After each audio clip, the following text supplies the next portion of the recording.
Hello, everyone, and happy Friday. Welcome to Colorado Beef Live, right? It's Friday with beef. We're very excited to be here. Hope you guys, thanks for joining us, right? We're here live on YouTube tonight, which is absolutely crazy. So give us a thumbs up. Let us know that you are watching us. We've got the chat fired up, which is cool. We are doing YouTube Live now, which is a little bit different for us, but we like the platform. We enjoy some of those live events. YouTube is always fun for engaging, for asking your questions, for doing some live chat, all that good stuff. So, hey, I'm Chef Jason. Thank you to my friends at Colorado Beef Council for having us today. We're going to be talking all things steaks, get you primed and ready for an amazing time with steaks. Yeah, we've got a lot of fun things we're going to talk through. We're going to talk about some steak swaps to get you excited about some steak swaps. We're going to get you through a fun little recipe we have. We're going to get out on the grill, do some grilling today. So be sure we've got the chat section all fired up there. Be sure to comment, ask your questions in the chat. Now, I do have the chat section fired up already, so I've got some things in there for you. If you get over to the chat and look, you'll see we've got all those things ready to rock and roll.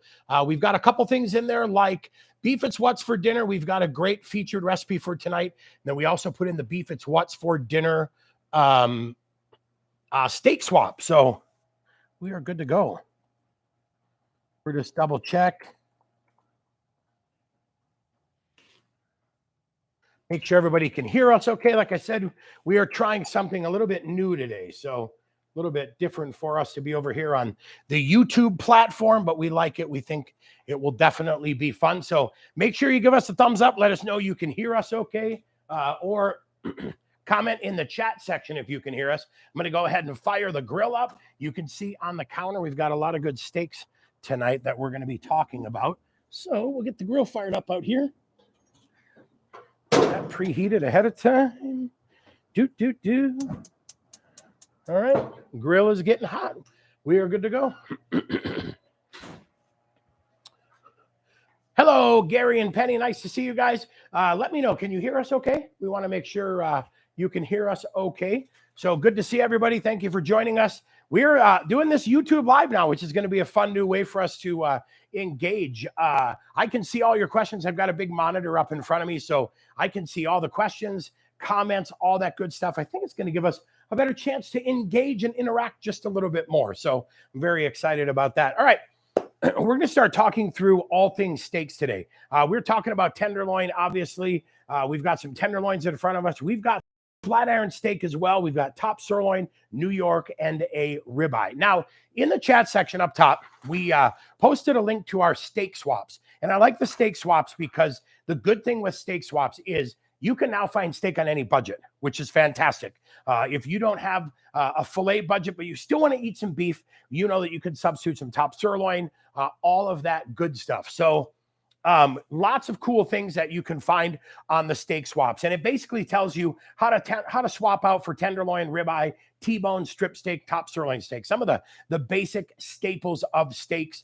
This is going to give you a good reference on how to swap. Let's talk a little bit about pricing, what we paid at the grocery store for some of the meat. I'm happy to see meat has gone down in price just a little bit, which is great for being ahead of a weekend like this.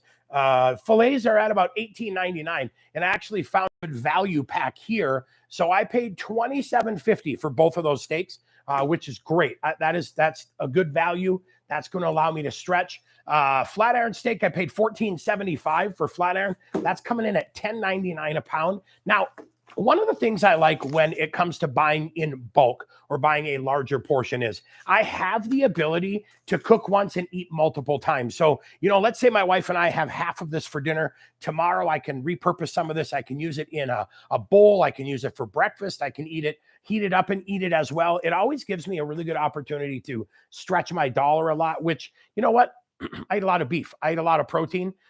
We eat a lot of proteins at our house, so I like to stretch it as much as I can. We've got top sirloin steak, Angus top sirloin steak coming in at $8.99 a pound. We've got strip steak coming in at $13.99 a pound. And then we have the ribeye coming in at $12.99 a pound. This is a bone-in ribeye, so boneless ribeye, I would bet you'd look to pay about $13 to $14.99 a pound. But definitely some easy ways to stretch your dining dollars. I know we're all sensitive to that, and I don't care what it is, what you're eating. We really want to find ways to stretch our dollars, and this is really good. A lot of different options in here that you could use for tonight, and get that optimal beef experience, right? Have that optimal beef dinner experience, maybe on a little bit of a budget, which is cool. Hey, before we get started, as always, a huge thanks to our friends at Colorado Beef Council for having us, and a big thanks to all of our Colorado farmers, ranchers, and producers who work so hard to get that amazing Colorado beef in our bellies, in our fridges, in our freezers. Be sure to head over to cobeef.com. That's Colorado Beef Council's website.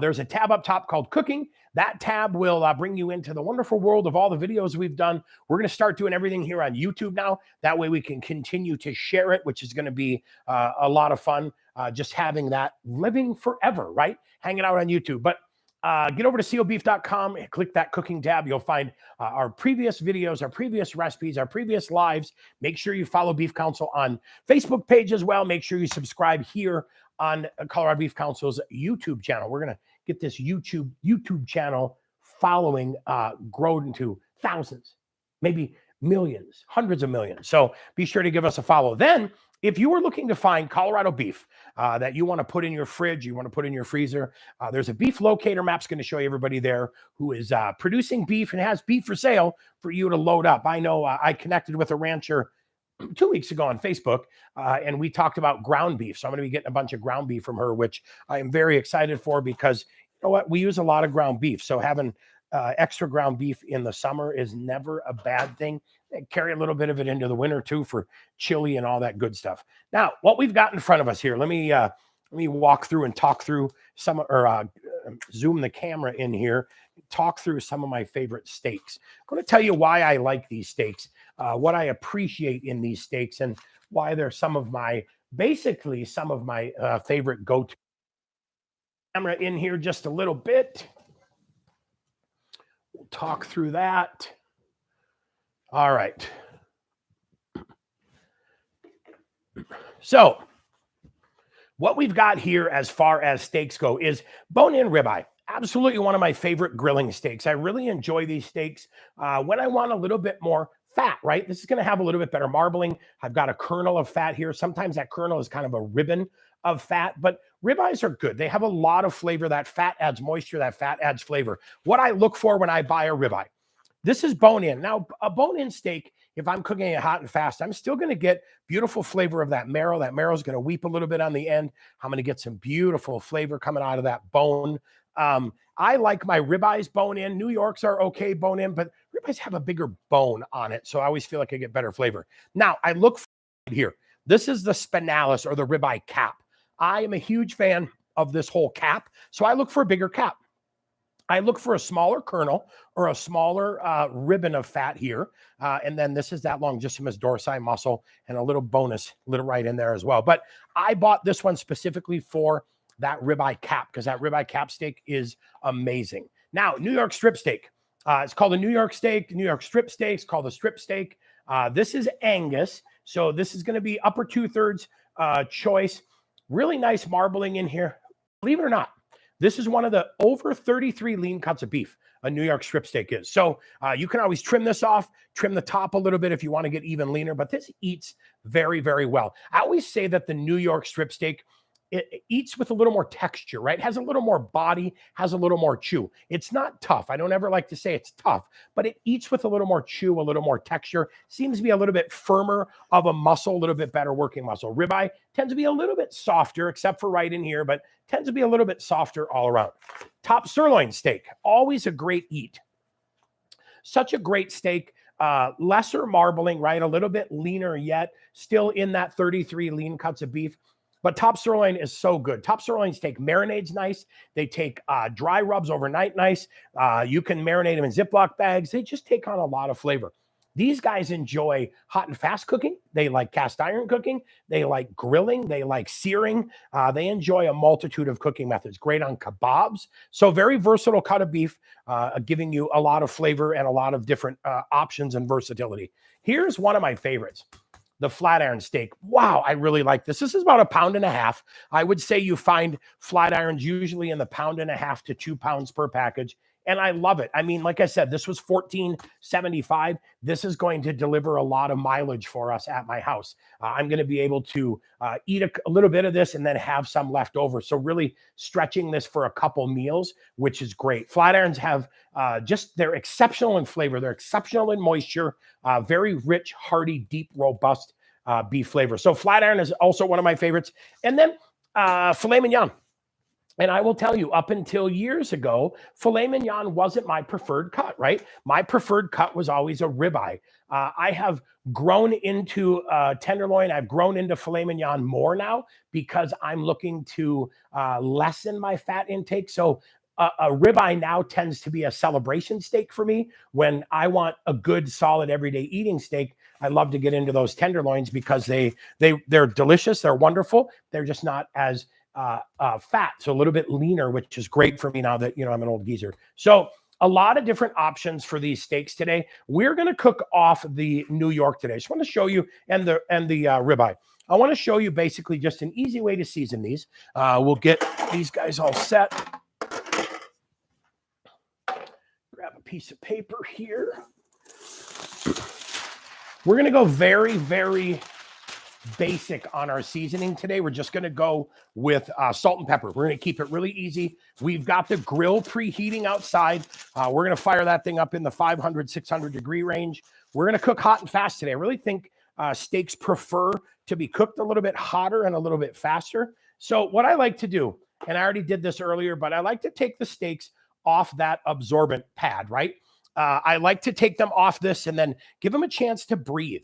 I like those steaks to breathe. Almost, some people say they really like to open up like a fine wine. I absolutely agree. One of the things too, I'll get this strip steak off here. One of the things I wanted to show you is, if you notice there's a little brown spot right here, don't look at that as it's bad or the steak is bad or it's old. That's just a little bit of oxidation. So I had this out of the package earlier and just a little bit of it, or I took it out of the package, I should say earlier, and just a little bit of it oxidized. One side is beautiful and the other side has just a little oxidation. So that doesn't mean anything. It smells fresh. It's wonderful. It's delicious. That is just a discoloration. Sometimes when it hits air, it oxidizes a tiny bit, but that was my side that was up. I just felt it was important to show you that so you could see what that was as well. So take them off those absorber pads, get them out of their packaging, let them open up just a skosh. Now, a couple ways you can do this. You could add a little bit of a binder if you wanted to, whether you're using oil or something on your steaks. These guys are pretty good, right? They have a little bit of moisture on them, which is great. A little bit on the surface, which I'm happy about. I like that. I'm just going to sprinkle light pepper, light salt on here. I'm not going to oversalt them. Keep in mind when you're cooking steaks, you can always season in the beginning and the middle and the end, depending on what your preference is. And it's much, much easier to finish it with a little bit of salt and pepper than it is to try to scrape all of it off after you've already grilled the steak and it's kind of melted in or absorbed some of that flavor. So, and then keep in mind, you're going to season as light or as heavy based on how big that steak is, right? Your seasoning preferences as well, if you prefer it hearty seasoning or if you like it a little bit lighter. Now, I like to get these guys seasoned, let them kind of sit for a few minutes. Let that salt open up just a little bit, kind of melt into that steak, if you will. We'll go ahead and switch gloves here. We have a recipe posted up top for you in the chat section. And it's one of my favorites. It's just a great all-purpose recipe. It has zucchini and yellow squash, which I really like. It has some red onions as well. And I wanted to show you, too, just some kebabs. Kebabs are always great. Think about this, too. If you are looking for a steak swap and you're thinking, oh, man, I'm having people over, I'm having some steaks, how do I stretch my dollar? Guess what? Keep in mind average portion size of a steak. You're really looking at 3 to 4 ounces a portion based on an average meal, maybe 6 ounces if they're a little bit hungrier. Guess what? Fill them up with add some veggies, add some starches so that they don't expect this huge monster steak. This steak's about 3/4 of a pound. So if you are serving a full steak, this is a great size steak. 3/4 of a pound is absolutely perfect. Both of the tenderloins came in at 1.5 pounds. So again, about 3/4 of a pound, a little bit bigger on the fillets, right? But beautiful, beautiful 12-ounce New York strip steak there. And then this guy came in at about 1.1 pound on that ribeye. But think about it. when you are looking to absolutely have a blast and add a ton of beef and a ton of things to your meal, add some veggies, add some kebabs, add some starches, whether it's grilled potatoes, baked potatoes, etc. And we just put the link up in the chat section for you for the beef locator map. So, all right, let's go ahead and get the zook and yellow squash cut up here. Let's move the camera over just a little bit that way. Perfect. So we got these guys washed. I meant get them prepped. I got these guys washed ahead of time. Got any of that stuff off them that didn't need to be on there. I'm just going to go ahead and cut them like this. I'm just going to cut them into nice little halves, if you will. A couple things you can do with this, right? Some people hate zucchini and yellow squash. I get it. You could scoop the seeds out in the middle if you want that zucchini and yellow squash to be a little bit firmer. Sometimes what people don't like is if it's mushy, and that seed pod in the middle can make it a little bit mushy. So a couple different ways you can do it. You can just scrape that seed pod out and be done if you want to. I'm going to leave these guys as they are. I'm going to spray them with a little bit of pan spray. We'll put them right back on the plate, and then we'll season them up just a little bit. All right, get these guys all ready. You can already see that they're starting to sweat just a little bit. Usually when you cut these guys open, they do that a little bit. But we're going to get them sprayed. I'm just going to put pan spray on there, a little of that nonstick pan spray. And the reason I like it is it's just easier. I don't have to worry about any flare-ups. And like I said, I didn't put any on the steaks because the steaks really didn't need it. I judge if I use a binder on steaks based on how much moisture is on there. And these were really nice and tacky and just perfect. That's what I was looking for. So Donna Grayerbeal says, ribeye is my favorite. Hello, Susan Raymond from Michigan. I'm actually heading out to Michigan. I'll be in Byron Center June 9th through the 12th. Yeah, 9th through the 12th. And then I'm getting to Hastings again, June 17th through the 20th, I think. So we'll be hanging out with my friends in Michigan. If you ladies are in the area, come and say hi, come and hang out, eat some food. Definitely going to have some beef tri-tip going as well. Filet Mignon is my favorite. Melt in your mouth. Yeah, I'll tell you. We all love what we love, right? And I just was so in love with guys in New York's, and now I've grown to appreciate how much I really like fillets, and I order them a lot. They really do melt in your mouth. If you get these prime or you get these dry aged or Wagyu, just they add such a different flavor, right? And the more marbling you can get in here, better. These bone in are really nice as well. And then also bacon wrapped makes them even more exceptional. So if you need to add a little bit of fat to the mix, you can totally do that as well. So super easy prep, right? We just cut these in half.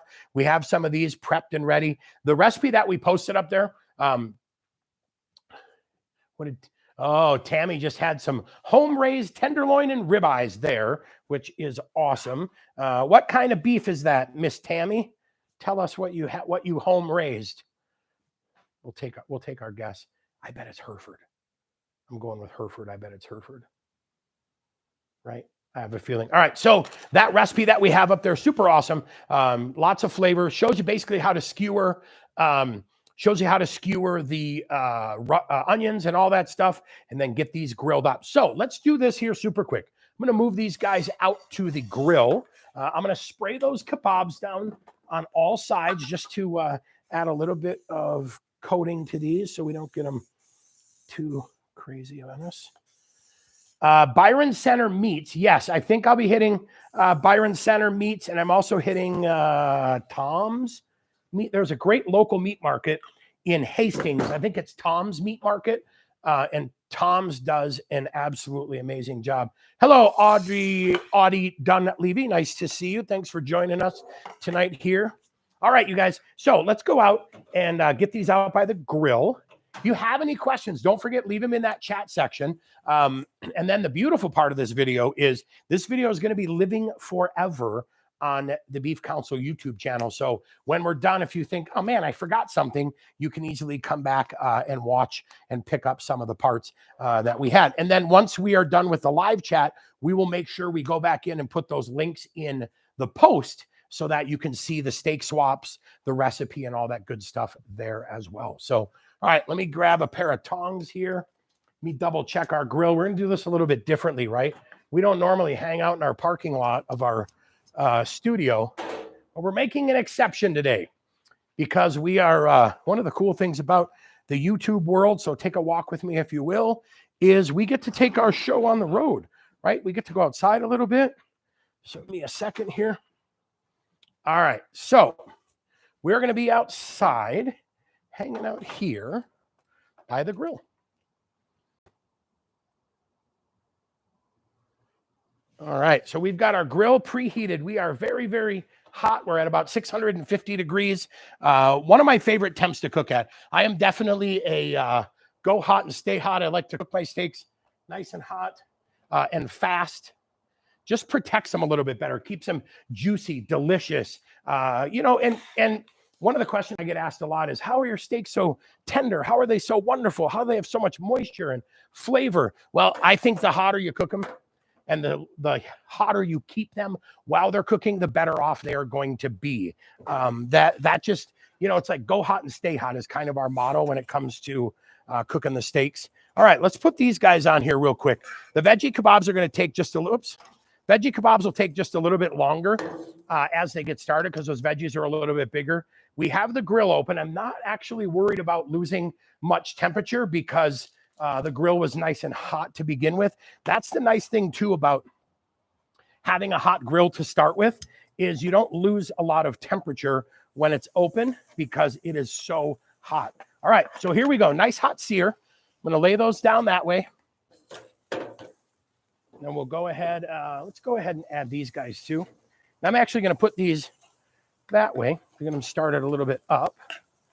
We'll get everything moved around. But as you see, I have all the burners turned on high. I'm not messing around with heat today. I'm really going as hot and fast as I can. Like I said, I think the hotter you go, the better it is for the steaks.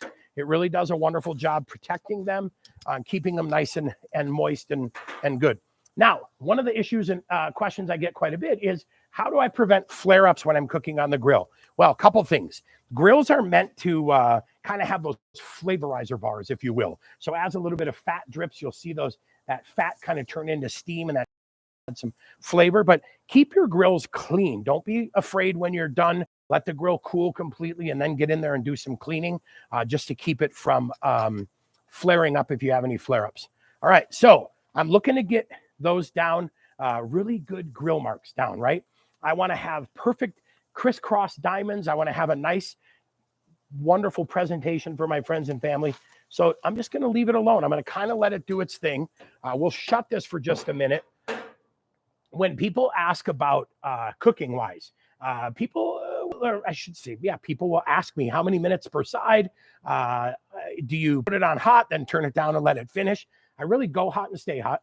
I keep this temperature as hot as I can keep it during the entire cooking process. And what I will do is, I know my grill has a couple cool spots in it that are maybe less indirect. I will move it to a cool spot, or I will shut a burner off. Shutting a burner off really honestly doesn't affect the temperature as much as you may think. I've got 3 burners on here, getting this up in that 600 degree range. If I shut a burner off, this grill will still stay in that 600 degree range. But guess what? I've got 2 burners that are direct. So their flame is coming up. I can have one off where I can finish my steaks. So I can sear them and almost finish them, keeping it nice and hot, getting that great sear. All right, so we've got some beautiful marks there. We're just going to rotate it. And then we're going to do the same thing on this side. One of the things I look for as well is I will look for some sweat. You'll start to see some of the juices rise to the surface here. I like to see that steak sweat just a little bit. That way I know we're basically pushing that heat up into the steak, right? So we're going to basically cook it halfway on one side, flip it the other side, and then pick up the rest of the way. Go ahead and flip our veggies here. And you can always grill the veggies, as much or as little as you like. I will tell you, this hotter temperature of your grill is also going to make your veggies come out a lot better too, because you're not slow cooking them, turning them into mush. You're cooking them hot and fast, leaving them crispy and delicious and all that good stuff. So you can see right here on the bone, we've got a little bit of sweat coming up and a little bit of sweat on that side. So we'll go ahead and shut those. Again, I think I seasoned these steaks good enough in the beginning that I really don't need to add any in the middle or the end, but absolutely always look at it towards the end. You can add butter if you want to add some finishing butter. That will work out great. Finishing butter does a great job as well. Always good to add a little bit of love at the end, if you will. And I like that. Like adding a little bit of fat at the end. So see, there we go. All right, perfecto. So we'll give these just a couple minutes. Let them kind of do their thing on that sear on that one side, and then carefully, when it comes time to flipping steaks, I'm not going in there and grabbing them, because every time you do that, you're going to break that crust on the other side, or that Maillard reaction that has caramelized that beef off. So I'm going under there very, very carefully and just helping these steaks kind of flip over.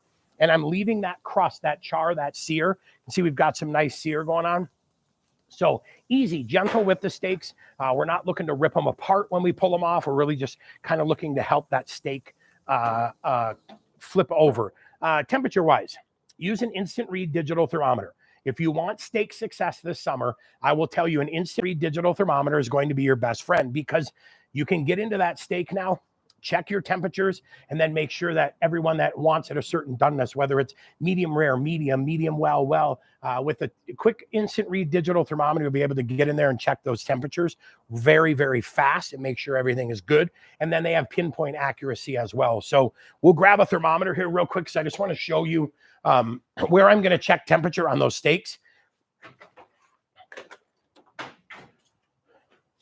So checking temperature on the steak, super important, because, I want to make sure I'm cooking them right. But also, I like to pull my steaks about a temperature under. So if you have folks that are eating at your house and they're telling you, hey, I want my steak medium, I will actually pull my steak at medium rare to give it time to rest.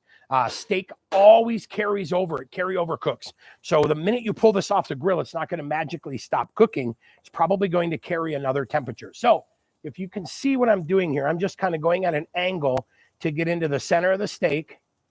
And we're at about 86 degrees on that steak. And on the New York, we're about 80, hold on a second here. We're about 86 degrees on that too. So we'll go ahead and just leave these on.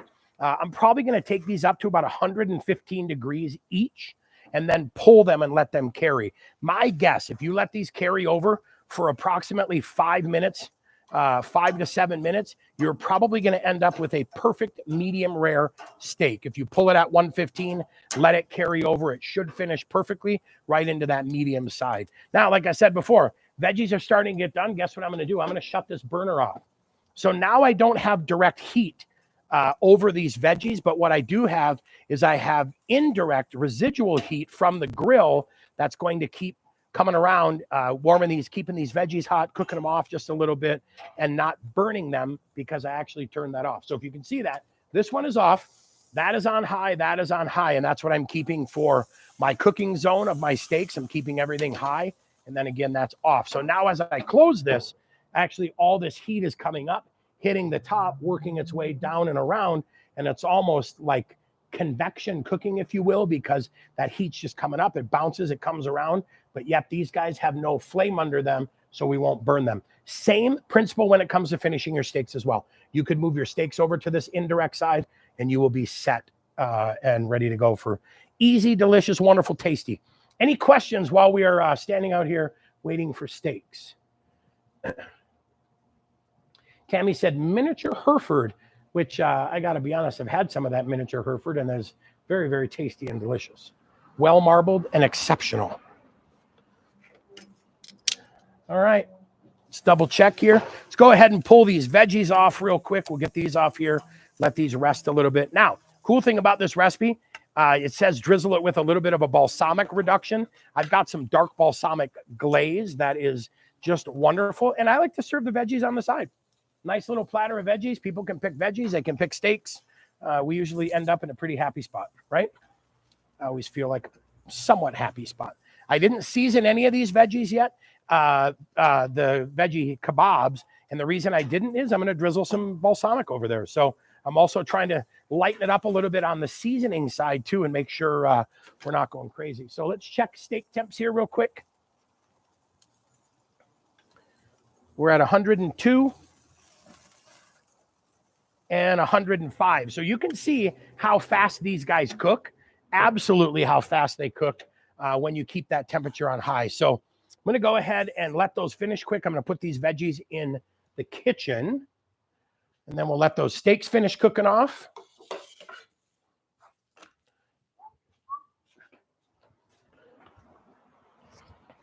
Like I said, thank you very much for joining us. We know we switched over from Facebook onto YouTube, but we like this YouTube platform a little bit better. So we think this is going to be good. This is going to be our future. So be sure to share this with your friends, share it with everyone, and then we'll post this tomorrow on the Beef Council Facebook page, so you have a link to get back into this video if you want as well. But always fun to hang out with you and cook on Friday night. So thank you for spending time with us this weekend and getting ready for Memorial Weekend to go. All right, let's go ahead and pull this guy. We're going to rest these a little bit. All right, so just like that. What do you think? Does that look tasty? Anyone in the mood for steak? Because I'm about to eat these for dinner. All right, turn your grill off when you're done. Leave it open so it can cool. Let's head back in the kitchen here. Let me pull these steaks out, or put these steaks on the counter, I should say. All right.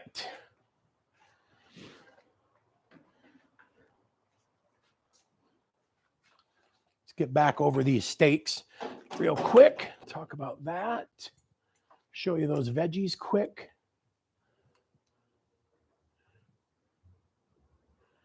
All right. Get our camera up here a little bit. There we go. All right. We are back in the kitchen. I can see all the boxes that I stored on the floor. Make sure we hide those for next time. So we've got those steaks resting, and I just leave them on the counter. I just leave them resting as is. I'm not trying to cover them every time, or no, I don't want to cover them is what I meant to say. When you cover these, it builds up that residual heat, and then that heat continues to cook those steaks. So I'm trying to let some of that heat out, because what I want the steaks to do is that pressure to continue to build, that temperature to rise, and then all of a sudden, it stops, right? The temperature stops because it says, wait, there's no heat. I can't keep growing in temperature. Once that happens, then it levels out and it starts to drop. We want to catch it right when it is leveled out. That is a perfect time to catch it. And then, like I said, if you want to finish it with a little more salt, you can do that. If you want to finish it with a little bit of butter, that works as well. And we've got our veggies there. And we got our kebabs. Let's grab our balsamic. Where did I put it? There we go. A little bit of balsamic over there. Beautiful thing. If you've ever heard of the term umami, it's like that sensory overload you get when you eat something delicious, or and your eyes like roll back in your head and your cheeks pucker a little bit and your mouth salivates. Umami is kind of that overall amazing flavor. Balsamic is very high in umami. Beef is very, very high in that umami. You take a bite, you're like, oh man, that beef was good. Same with red wine and all of that. So we're giving everyone kind of this umami overload, if you will, for dinner. But let those go for just a minute. Let those kind of go. And then should we cut into this New York and see how we did? Yeah, and blue cheese and steak is fantastic. Tammy just said blue cheese and steak is amazing. And there's our doneness on that. So that is the doneness on the New York. Not too shabby at all. I'm going to quality control a piece here just to make sure it's good. I mean, that's not bad at all.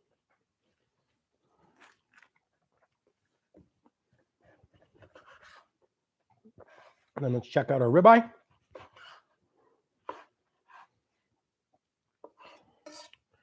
And there we go. Nice medium ribeye as well. So that ribeye, because it was a little bit thinner finished, it carried over a little bit bigger, right? Because that's just how it happens, right? It's a little bit thinner, carries over a little bit faster. That temperature grows a little bit higher. So that may be finished off in that medium plus range, depending on how you view your doneness. But let's go ahead and move back here and get up top. See what we've got going.